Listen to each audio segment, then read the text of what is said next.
होइतो जहिया शादी तोहर ओही दीना आइबो होइतो जहिया शादी तोहर ओही दीना आइबो तोरे संगे जान है गए मारा बेपर माराबो करबी कितनो माना बाकी हम नाई मानबो होइतो जहिया शादी तोहर ओही दीना आइबो होइतो जहिया शादी तोहर ओही दीना आइबो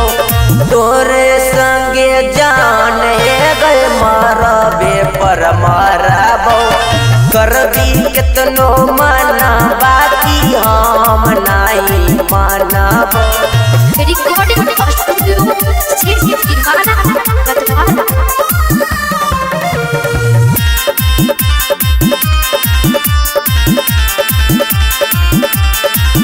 भले चलते लाठी और भाला गे बोल देबो ने तोहर जयमाला गे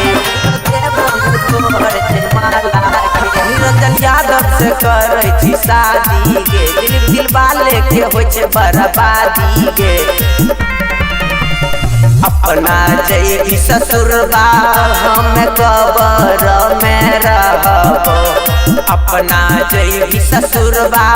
हम कबर में रहबो तोरे संग जान है गए मरबे पर मरबो करबी कितनो माना बाकी हम नाही मानबो।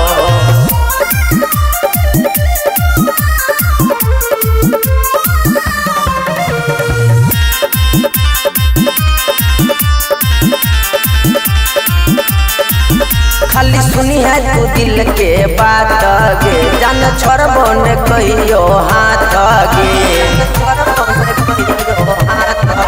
खाली सुनी है तू दिल के बात गे जान छोड़बो ने कहियो साथ गे कहो निरंजन यादव साथे गे मारबो कहो निरंजन यादव साथे गे मारबो तोरे संगे जान है गई मारबे पर मारबो करबी कितनो माना बाकी हम नाही मानबो। रिकॉर्डिंग स्टूडियो सिटी दीवाना कदवारा।